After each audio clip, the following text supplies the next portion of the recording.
Les voy a contar la historia del mejor trabajo que he tenido desde mi experiencia y gustos, pero también su lado oscuro, que es muy oscuro. Cuando era niño, mis papás nos llevaban a mi hermano y a mí cada verano a la playa, siempre a diferentes puertos, y siempre nos hospedábamos en hoteles todo incluido. Y desde ahí, cuando era bien joven, ese trabajo encendió una chispa en mí y dije, algún día yo tendré ese trabajo y viviré de eso. Pero conforme pasaron los años, uno debe hacer lo correcto, estudiar una carrera, encontrar un trabajo serio y aburrido, y el cual se pueda presumir en reuniones familiares. A los 29 años decidí dejarlo todo y cumplir ese sueño que tenía desde que íbamos a los resorts. Entonces, renuncié a mi trabajo, cambié de ciudad de residencia y me fui a vivir a la playa a buscar ese trabajo de mis sueños. Al principio no fue fácil. Yo ya era viejo a los 29 y no tenía nada de experiencia en el rubro. Y me rechazaron muchas veces.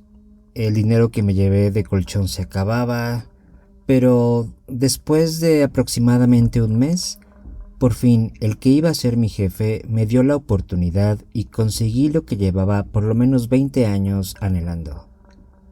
Ser un animador en un resort todo incluido.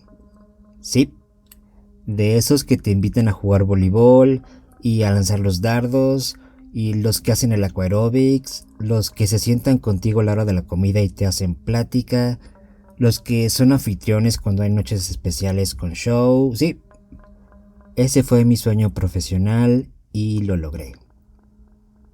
Trabajé un año como animador en ese resort y he de confesar que ha sido el trabajo más divertido y espectacular que he tenido. Claro que también tenía cosas malas, pero primero mencionaré por qué era maravilloso. Antes que nada, era el mejor trabajo porque era un sueño, una meta, y lograrlo satisfizo todas mis necesidades profesionales hasta ese momento. Dejé de ser un godín de oficina, que no tiene nada de malo, para que mi oficina fuera la playa, la alberca o el escenario. Conocías muchas personas de todas partes del mundo. El resort, al estar en una ciudad muy importante del Caribe, era anfitriona de miles y miles de turistas. Platicabas con todos, conocías otras culturas, hacías amigos, etc. No gastaba dinero en comidas.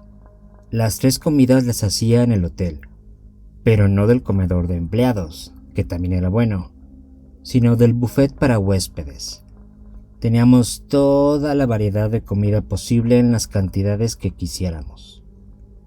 Otra cosa maravillosa es que el trabajo era súper divertido. Nos pagaban por jugar voleibol, o fútbol de playa, o estar en la alberca, o dar clases de baile, o jugar bingo, etc. Podría decirse que nos pagaban por divertirnos. He de confesar también que una parte excelente era la fiesta. Como animadores, los bares y clubs de la ciudad nos pagaban comisión en dólares por llevar huéspedes. Y evidentemente nosotros no pagábamos la entrada o las bebidas, mientras los que lleváramos lo hicieran. Y eso me lleva a otro punto, digamos, interesante. Algunos huéspedes aprovechaban las vacaciones para experimentar cosas que no hacían en sus ciudades de origen. Digamos que la oportunidad de tener encuentros cercanos o romances pasajeros con ellos era mucho más común de lo que se imaginan.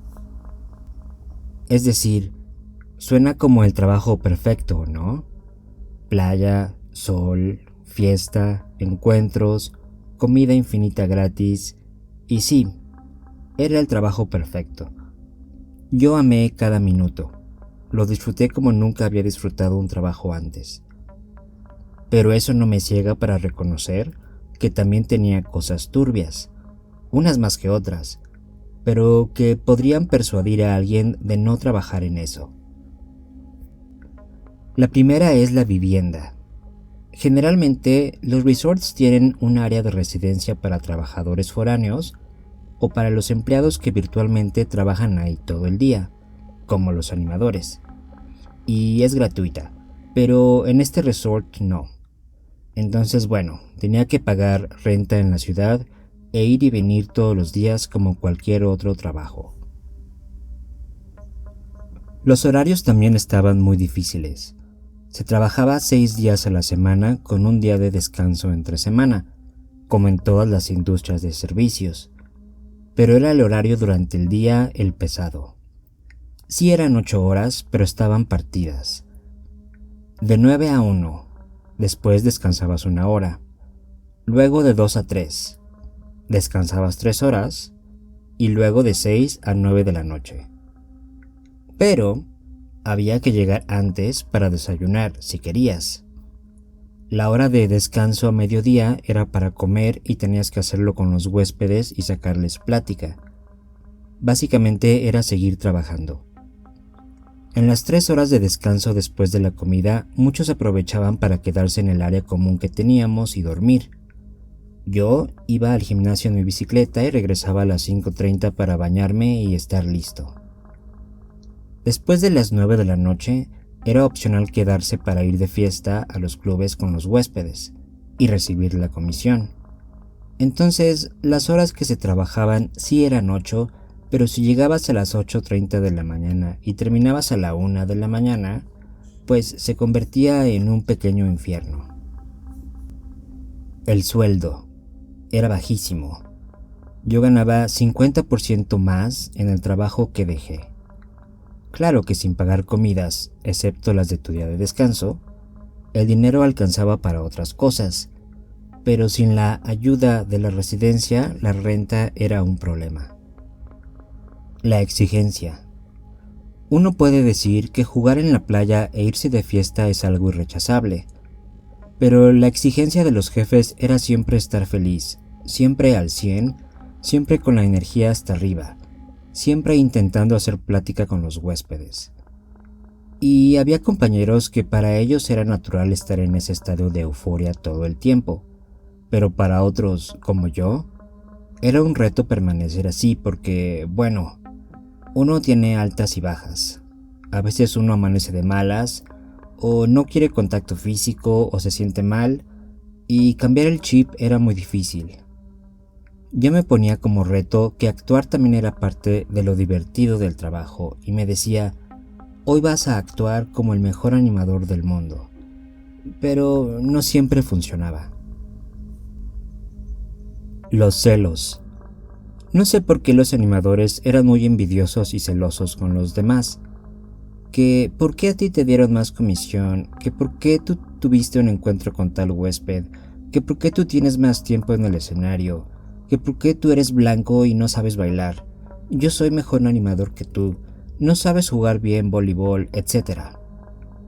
Unos compañeros eran muy amables y hasta me daban tips y me enseñaban cosas, pero otros eran muy envidiosos de su profesión y por más que uno intentaba, pues ellos creían que les ibas a quitar protagonismo. La fiesta. De nuevo debo mencionar la fiesta, porque vivir en ese ambiente mínimo 4 de 6 días laborales es muy pesado. No solo porque el cuerpo necesita descanso, sino porque el entorno te arrastra a ciertas sustancias o dinámicas no precisamente lícitas.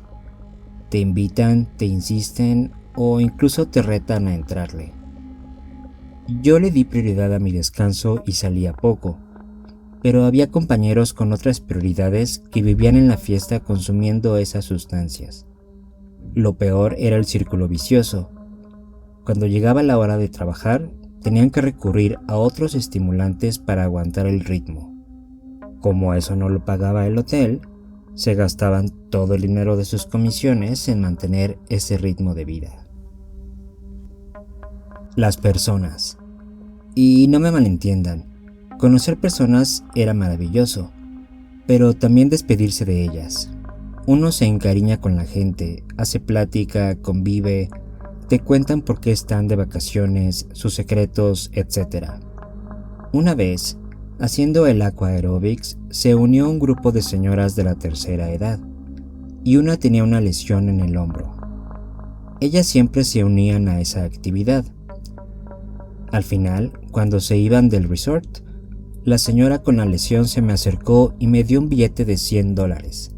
Debo mencionar que estábamos obligados a no rechazar las propinas personales, lo cual es bueno, supongo. Y me dijo: gracias, hijo, porque después de días de hacer los ejercicios que nos pones en el agua, por fin puedo levantar más el brazo, mira. Y levantaba su brazo con orgullo. Yo no soy médico ni fisioterapeuta, ni nadie me enseñó cómo hacer el aqua aerobics. Aprendí viendo a los demás. Pero poder ayudar a esa señora fue una satisfacción muy grande. Y se fue, y nunca más la volví a ver. Al final, renuncié porque mi cuerpo me estaba pidiendo un break. Sí estaba feliz, pero vivía en el cansancio total todo el tiempo. Puede ser que empecé ya grande. Había animadores de 18 o 19 años, y mi cuerpo no estaba acostumbrado a estar súper activo todo el tiempo. Regresé al mundo corporativo, pero no me arrepiento de haber dejado todo y hacer mi sueño realidad, aunque haya sido solo por un año. Sé que este canal es de experiencias horribles, pero mi horror laboral hubiera sido quedarme frustrado por no ser lo suficientemente valiente como para hacer mis metas profesionales realidad.